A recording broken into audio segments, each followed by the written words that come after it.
Hi again, Pre-Calc students. It's time for another online lesson.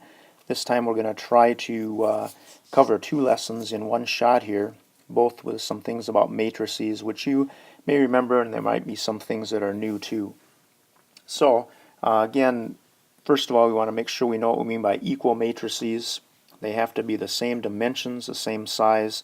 They also have to have identical corresponding entries. So if you look at this example we have here, I'd like to figure out what x and y are.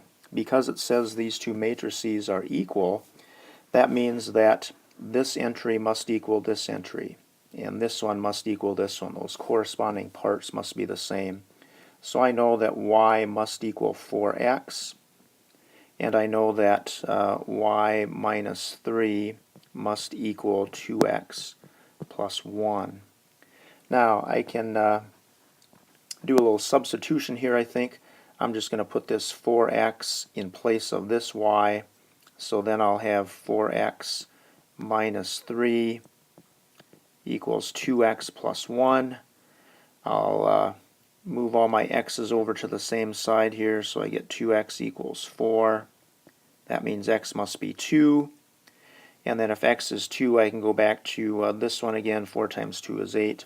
So it looks like my final answer here for this will be that x will equal 2 and y will equal 8. Just set the corresponding parts equal to each other. Now let's go on to a couple other things here. Here again we have a couple matrices. Notice that each of these is a 2 by 2 matrix. And so if I add them together, for instance, if I try doing something like just A plus B, it's a pretty easy exercise because I just add corresponding parts to each other. So I'm going to add 3 plus negative 3, 6 plus 4, and so on like that. So here we go. So 3 plus negative 3 is 0. I put that in the upper left. 6 plus 4 is 10. Negative 2 plus 6 is 4. And 4 minus 1 is 3. Easy enough.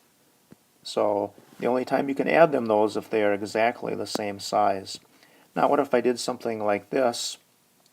3 times A.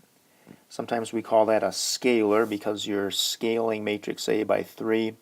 That's a pretty easy problem as well. All we have to do is multiply everything by 3. So I get 9, 18, negative 6, and 12. Alright, so far so go to something a little bit more tricky. Notice now we have 3 different matrices, and they each have a different dimension. We say this is a 1 by 3, 1 row and 3 columns. This one is a 3 by 1. This one is a 3 by 3, 3 rows and 3 columns. We're going to do a little matrix multiplication now. And you may or may not remember that you can't always multiply matrices. For instance, can I multiply together the matrices C times D?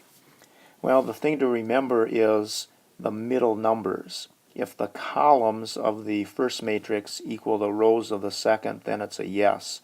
I can multiply those together. Let's just see what this would look like. I am going to, and by the way, my then the outer numbers, the 1 and the 1, that tells you your final size for this matrix. So when I multiply these together, I'm just going to get a 1 by 1 matrix. Let's see what we get when we do this. I multiply always rows by columns. So in this case, it's going to be 3 times negative 2, which is negative 6, negative 2 times 5, negative 10, and 4 times 0, which is 0. Since I'm going to get a 1 by 1, I'm just going to get one number out of all that. So negative 6 minus 10 is negative 16. You can, by the way, do these in your calculator as well. On our test, I'd like to be able to have you show me that you know how to do some matrix multiplication by hand. Let's try another one here. How about if I did D times E? Is that possible? Well, let's take a look at it in this order.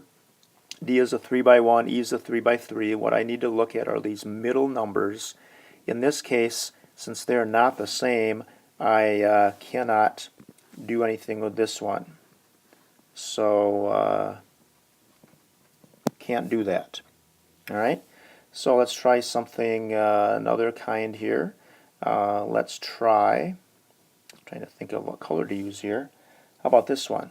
C times E. Now C is a 1 by 3, E is a 3 by 3. This one I can do because these 3's match up, and I know that my final answer will be a 1 by 3. So my final answer will be the same as this. Let's see how this works. Basically, I'm going to multiply a row by a column, but I'm going to get one number out of each of those. So a row by a column, and I get one number. So let's see what this looks like.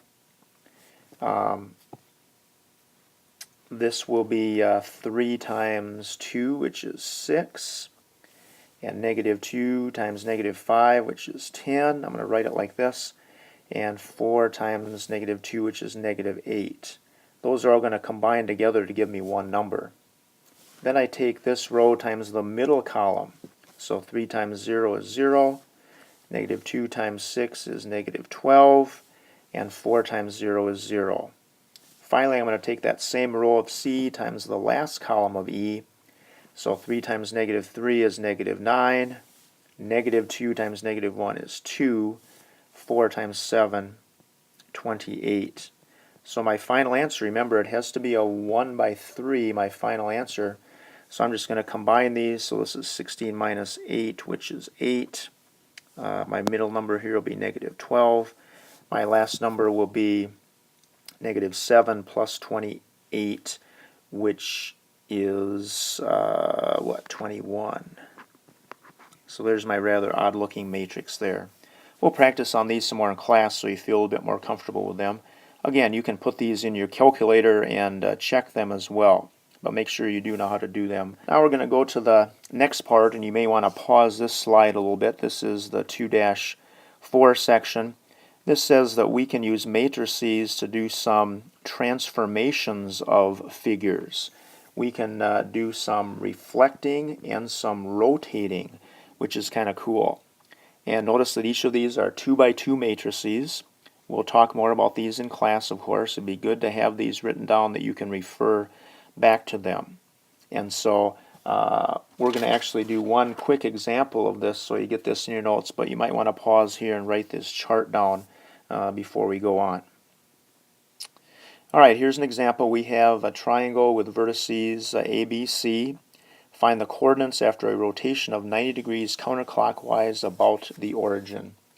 Now, one nice thing is when you have coordinates like this, you can really write them in a matrix. So for instance, the way I write them is kind of vertically. So when I have that point negative 1, 2, I write it like that.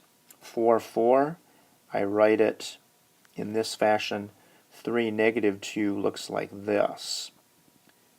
Okay, so typically anytime you have any kind of a figure, whether it's a triangle or a rectangle, whatever, it's going to be a 2 by something matrix. And the cool thing is I can multiply by one of those other transformation matrices that we saw on the last slide, and multiply by this, and my result will be the correct transformation.